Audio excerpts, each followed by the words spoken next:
भाइयों और बहनों, कैसे हैं आप लोग। संतोष यथार्थ हाजिर है आपके सामने फिर से परमवीर चक्र विजेताओं को लेकर। भारत में अब तक 21 महावीर हुए हैं जिनको परमवीर चक्र विजेता का खिताब मिला है, नवाजा जा चुका है।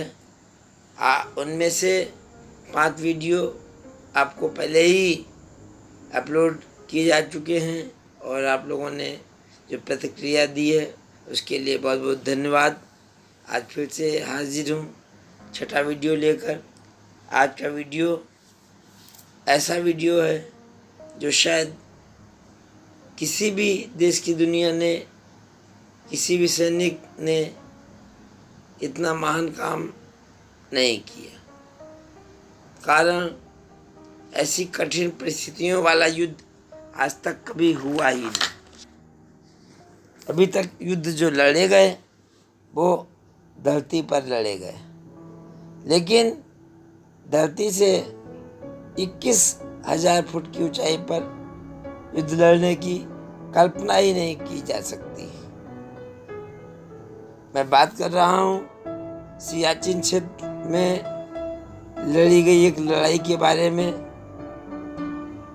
जहाँ पर तापमान 0 से 50-60 डिग्री नीचे रहता है और वहाँ पर अंडा, टमाटर, प्याज सब इतना कठोर हो जाता है कि वहाँ पर इसे क्रिकेट की बॉल बनाकर खेला जा सकता है। वहाँ पीने का पानी बर्फ को स्टोव में उबाल कर पीना पड़ता है। सैनिकों को क्या कहते हैं कि खाने के लिए ताज़ा खाना तक नहीं मिल पाता है।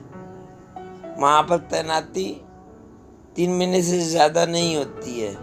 वहाँ जो भी सैनिक रहते हैं को ढेरों बीमारियाँ हो जाती हैं। फेफड़े में पानी भर जाना,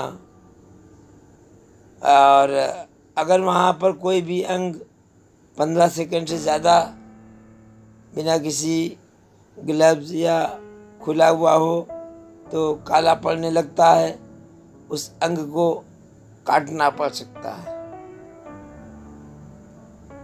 इस तरह वहाँ परिस्थितियाँ होती हैं और वहाँ सबसे बड़ा शत्रु जो होता है वो मौसम होता है। अब तक लगभग 1,000 लोग जवान में, हमारे अधिकारी और जवान खाली मौसम के कारण शहीद हो चुके हैं। दुश्मन पाकिस्तान और चाइना को तो छोड़ दीजिए। तो मैं बात कर रहा हूँ अपने हमेशा की तरह परंपरागत शत्रु, जिसको दूसरे की खुशी से ज़्यादा चिंता है, अपने गम से नहीं। पाकिस्तान ने कारगिल में जैसे धोखे से अटैक किया था, इसी तरह पाकिस्तान का इरादा सियाचिन क्षेत्र में ही अपना कब्जा करने का था। हमेशा से ही 1948 से ही, आज़ादी के बाद से ही कभी शांत नहीं बैठा है। 4 बार मुंह की खाया है। तब भी पाकिस्तान का इरादा था कि कुछ ऐसी जगह हैं जहाँ पर भारत पाकिस्तान के बीच समझौता हुआ है कि इतने ठंडे इलाकों में, क्योंकि इतनी परिस्थितियाँ कठिन हैं, तो किसी भी देश का सैनिक वहाँ पर ना रहे। लेकिन पाकिस्तान का इरादा था कि सियाचिन में अपने सैनिक तैनात कर दिए जाएं, और वो इतनी ऊंचाई पर है कि आए दिन भारत का नुकसान करता रहे। इसी हिसाब से 1984 में एक वार हुआ था, तो उसमें भारतीय सेना ने पाकिस्तानी कुत्तों को चुन चुन कर खदेड़ दिया था। लेकिन इसके साथ ही सियाचिन क्षेत्र में एक बहुत ऊंची चौकी, जिसका कि पाकिस्तान ने कायद चौकी का नाम दिया था, उस पर कब्जा कर लिया था। पाकिस्तान आए दिन इस चौकी से गोलाबारी करता था, जिससे हमारे सैनिक शहीद हो जाते थे। और चूँकि पाकिस्तान की यह चौकी 21,000 फुट पर थी और बाकी हमारे सैनिक नीचे रहते थे, तो किया क्या जाए। सेना में एक अफसर आए, उन्होंने देखा, सोचा समझा कि अरे इस एक चौकी की वजह से लगभग 75 किलोमीटर क्षेत्र असुरक्षित है और हमारे लिए खतरा बना रहता है। उनके दिमाग में आया कि अगर इस चौकी पर किस तरह कब्जा हो जाए तो हमारे लिए आसान हो जाएगा। उन्होंने ये भी देखा कि पाकिस्तान विदेशी पर्यटकों को, पर्वतारोहियों को अपने हस्ताक्षर से ऊपर जाने की परमिशन देता है, ताकि वर्ल्ड भर में मालूम हो जाए कि यह ज़मीन उसकी है। उस अफसर ने डिसाइड किया कि चलो इसकी तैयारी की जाए। तो फिर इसके बाद सेना में एक अधिकारी थे, राजीव पांडे जी, उनको आदेश दिया गया कि जाओ वहाँ पर कब्ज़ा करना है। बहुत बहादुर ऑफिसर थे राजीव पांडे जी, आगे बढ़ते रहे और काफ़ी आगे तक चले भी गए थे। लेकिन चूँकि पाकिस्तान बहुत ऊंचाई पर था, पता नहीं इसको कैसे खबर लग गई और अंधाधुंध फायरिंग हो गई। मोर्टार, स्टेन गन और जितने भी हथियार थे, क्योंकि पाकिस्तान ने यहाँ अपने स्पेशल कमांडो तैनात किए हुए थे। इसमें भारतीय सेना के 10 अफसर और जवान शहीद हो गए। भारतीय सेना में निराशा सी छा गई। वही कहते हैं, सिर मुड़ाते ही ओले पड़े। पहला अभियान और 10 लोगों को खोना। इसके बाद एक टीम और भेजी गई, लेकिन उसको भी सफलता नहीं मिली। एक टीम और भेजी गई, वो भी असफल ही लौटी। 3 अभियान के असफल हो जाने से भारतीय सेना में निराशा का माहौल था।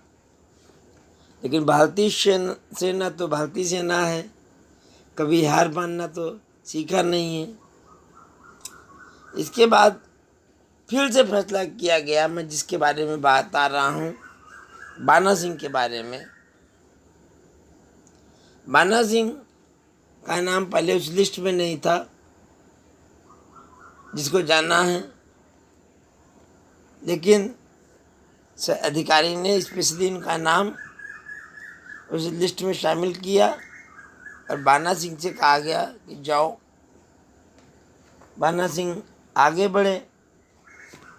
मौसम साथ नहीं था, कुछ लोग बीमार हो गए। इन्हें सूचना दी अधिकारियों को, तो फिर से कुछ लोग आए। आंधी तूफान लगातार चल रहा था, हिम्मत जवाब दे रही थी। बाना सिंह ने पूरा फिर से सोचा कि जो 3 टीमें गई हैं वो क्यों नहीं सफल हुई हैं। उन कमियों पर एक रिसर्च किया। इन्होंने डिसाइड किया कि उस रास्ते से नहीं जाएंगे जिस रास्ते से बाकी 3 टीमें अब तक जा चुकी हैं।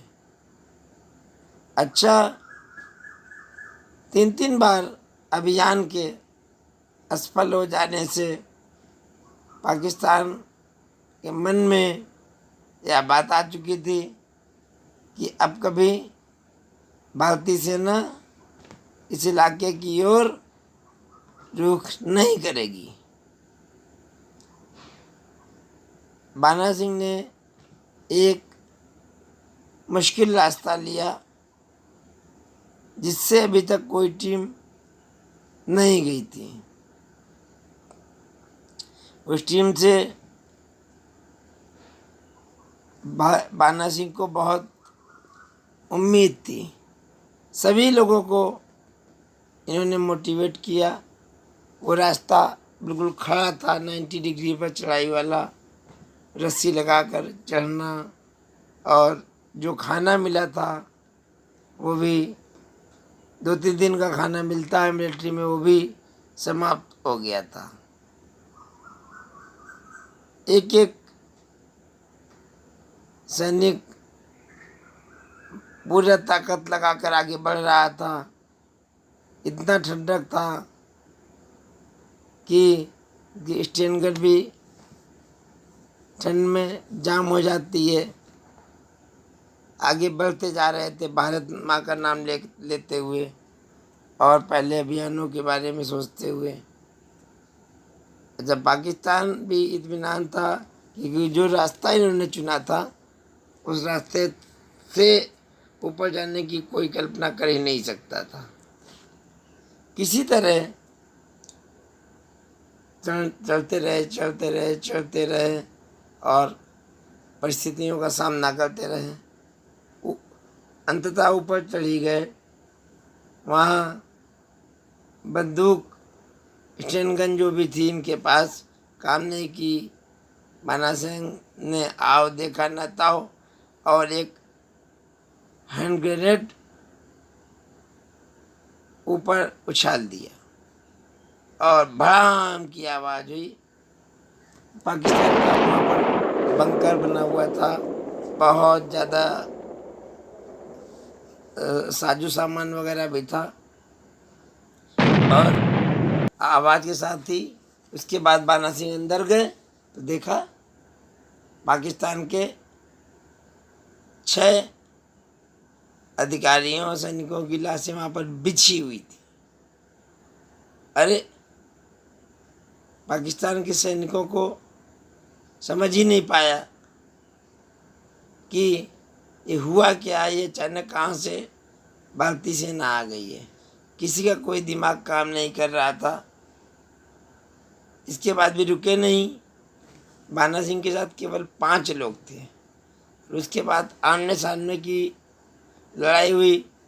पाकिस्तानी सैनिक तो देख के ऊपर से कूदना चालू कर दिए। तो पाकिस्तान को तब तक खबर जा चुकी थी कि पोस्ट पर भारतीय सेना का कब्जा हो गया है। पाकिस्तान ने विशेष फायरिंग की लेकिन कोई फायदा नहीं था। तब तक भारतीय सेना आ गई थी और पोस्ट पर कब्जा हो चुका था। तो वंदे मातरम, भारत माता की जय। और उस कायद पोस्ट का नाम बाना सिंह चौकी रख दिया गया था। साथियों, विदा लेता हूँ। जय हिंद।